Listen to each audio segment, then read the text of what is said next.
जय श्री राम। आज हम बात कर रहे हैं उस चीज़ की जिसे अक्सर लोग सिर्फ इन्वेस्टमेंट समझते हैं, लेकिन वो है ज़िंदगी की नींव।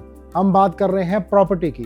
प्रॉपर्टी यानी ज़मीन का एक टुकड़ा या मकान। जब किसी के पास अपनी प्रॉपर्टी होती है तो सिर्फ जगह नहीं मिलती है आत्मनिर्भरता, सुरक्षा और सम्मान।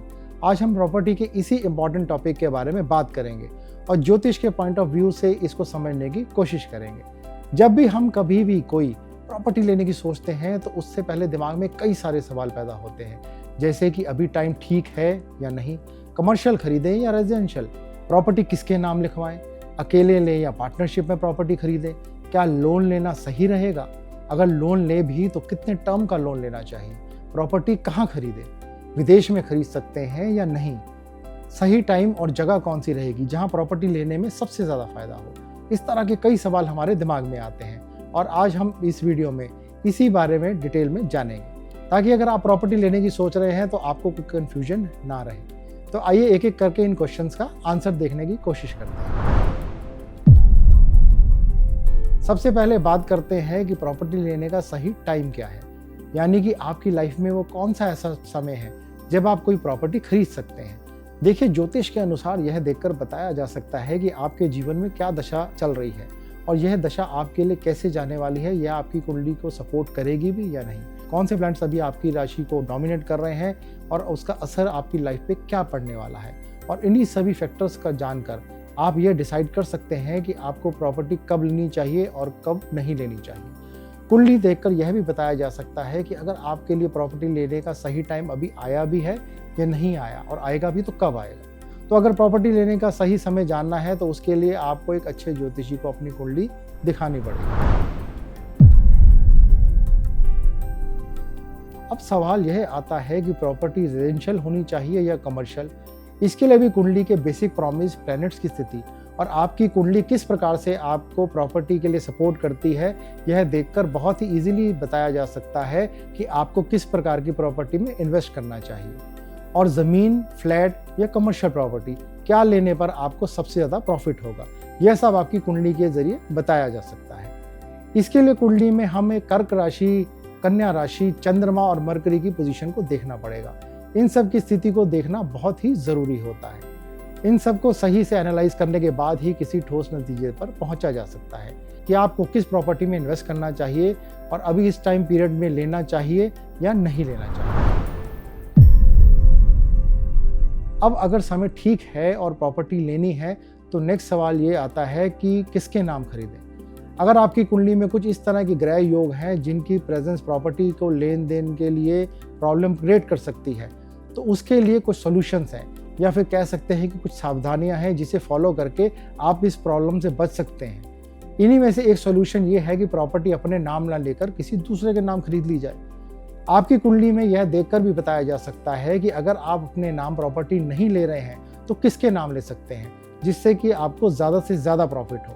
कुंडली के योग को देखकर यह बताया जा सकता है कि परिवार के किस मेंबर के नाम पे प्रॉपर्टी लेनी चाहिए, या फिर अगर आपके ही नाम से प्रॉपर्टी आपको लेनी है तो उसमें जॉइंट नाम भी डाला जा सकता है। इस केस में भी ज्योतिषी आपकी मदद कर सकता है कि परिवार के किस मेंबर का नाम डालकर आपकी परेशानियों को मिनिमाइज किया जा सकता है, या ऐसा हो सकता है कि परेशानियां आए ही नहीं।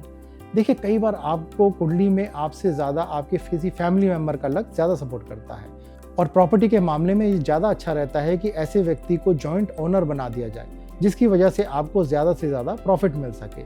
जॉइंट पार्टनर कोई भी हो सकता है, आपकी पत्नी, माता पिता या फिर आपके बच्चे। अब सवाल यह आता है कि आप प्रॉपर्टी लेने जा रहे हैं और आपका कोई दोस्त या आपकी जान पहचान वाला इंसान आपके साथ पार्टनरशिप में वो प्रॉपर्टी लेना चाहता है, यानी वो चाहता है कि ओनर्स की लिस्ट में आपके साथ उसका भी नाम हो, तो क्या आपके लिए पार्टनरशिप में प्रॉपर्टी लेना ठीक होगा या नहीं होगा। देखिए, कुंडली में कुछ इस प्रकार के योग होते हैं जिसे देखकर यह बताया जा सकता है कि पार्टनरशिप आपको फायदा देगी या नुकसान देगी। अगर वो पार्टनरशिप आपको फायदा देगी तो आप प्रॉपर्टी ले सकते हैं, किसी बाहरी व्यक्ति के साथ पार्टनरशिप में भी प्रॉपर्टी ली जा सकती है। लेकिन अगर आने वाले समय में पार्टनरशिप से आपको फायदे की जगह नुकसान होने के चांसेस ज़्यादा हैं, तो ऐसे में आपको यह हिदायत दी जा सकती है कि आप सिर्फ अपने नाम से ही प्रॉपर्टी लें। अब एक और इम्पॉर्टेंट क्वेश्चन लोग पूछते हैं कि क्या प्रॉपर्टी लेने के लिए लोन लेना चाहिए या नहीं, और अगर आप लोन लेकर प्रॉपर्टी ले रहे हैं तो उसको आप कब तक चुका पाएंगे। आज के टाइम में यह क्वेश्चन कॉमन इसीलिए भी हो जाता है क्योंकि प्रॉपर्टी महंगी है और उसके लिए जितना पैसा देना पड़ता है अक्सर वे लोग अपनी सेविंग से पूरा नहीं दे पाते हैं। ऐसे में आप क्या करेंगे? आपको बैंक से लोन लेना होगा, जो कि आजकल एक बहुत ही आम चलन है क्योंकि बैंक भी बहुत आसानी से लोन दे देते हैं। एक टाइम था जब सिर्फ सेविंग्स के थ्रू ही लोग प्रॉपर्टी और ज़मीन खरीदते थे, लेकिन आज बैंक आपको यह सुविधा देता है कि आप लोन लेकर पहले प्रॉपर्टी खरीदें और उसके बाद आसानी से एक मंथली ईएमआई के जरिए लोन को ब्याज सहित चुकता कर दें। अब यहाँ एक और सवाल ये आता है कि अगर आपने प्रॉपर्टी के लिए लोन ले लिया है तो आप उसको आने वाले टाइम में आसानी से चुका पाएंगे भी या नहीं। देखिए, कुंडली में कुछ इस प्रकार के योग होते हैं जिनसे यह पता लग सकता है कि लोन को चुकाने में आपको परेशानियां आएंगी या नहीं आएंगी। जैसे कि कुंडली में आपके छठे भाव की क्या स्थिति है, चौथे भाव से उसका किस प्रकार का संबंध है, लगन से उसका किस प्रकार का संबंध बन रहा है, यह सब देखने के बाद ही सही प्रेडिक्शन दी जा सकती है। यहाँ पर इस बात का भी ध्यान रखें कि अगर परिवार के किसी दूसरे मेंबर जैसे कि आपके माता पिता या पत्नी के नाम से लोन लें तो आसानी से चुका पाएंगे या नहीं, यह भी आपकी कुंडली से देखकर बताया जा सकता है। या फिर अगर कुछ टाइम के बाद कुछ ऐसी स्थिति आने वाली है जिसके दौरान आपको पैसे की कमी होने के चांसेस है, तो ऐसे में सिर्फ अपनी सेविंग से ही प्रॉपर्टी ले, इसके लिए आपको पहले ही सावधान किया जा सकता है।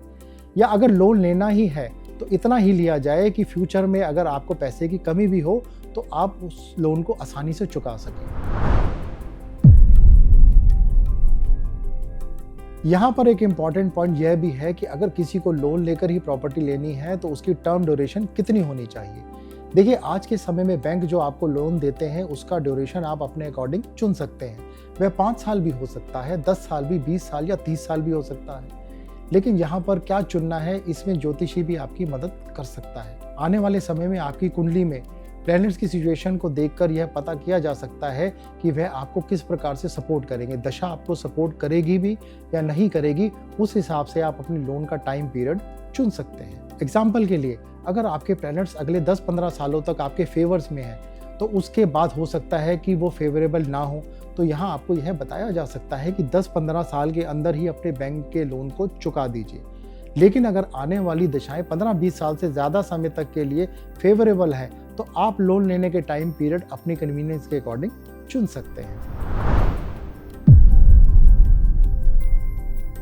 अब एक आखिरी और सबसे इंपॉर्टेंट क्वेश्चन, प्रॉपर्टी कहाँ लेनी चाहिए। देखिए मित्रों, जिस तरह से आज के टाइम में एक इंसान की सोशल लाइफ बिल्कुल बदल चुकी है, वो पैदा कहीं पर होता है, आगे की पढ़ाई के लिए कहीं और जाता है, काम कहीं और करता है और रहने के लिए कहीं और चला जाता है। देश में भी अलग अलग जगह पर रहते हैं या ओवरसीज या फिर किसी दूसरी कंट्री में चले जाते हैं और इसी वजह से प्रॉपर्टी कहाँ पर लेनी है यह एक कंफ्यूजिंग क्वेश्चन हो जाता है। बहुत से लोग ऐसे हैं जिन्हें अपने देश में रहते हुए भी विदेश की धरती पर इन्वेस्ट करने का मौका मिलता है। यह सभी कॉम्बिनेशन कुंडली में होते हैं और यह बता सकते हैं कि कहाँ संपत्ति लेने से ज़्यादा प्रॉफिट होगा। देखिए, यहाँ पर मैं आपको बताना चाहता हूँ कि कुंडली के लगन लग्नेश की स्थिति, चौथे घर की स्थिति, 12वें घर की स्थिति को कुंडली के अन्य योगों के साथ देखकर ये बताया जा सकता है कि एक इंसान को कहाँ पर संपत्ति लेने के सबसे अच्छे योग बनते हैं और क्या अपने ही शहर में या किसी और शहर या विदेश में प्रॉपर्टी में इन्वेस्ट करने से उसको ज़्यादा से ज़्यादा प्रॉफिट हो सकता है या नहीं, या अगर वह अपने बर्थ प्लेस से दूर घर बनाता है तो वहाँ रहने में वह एक अच्छा जीवन अपने परिवार के साथ व्यतीत कर भी सकता है या नहीं।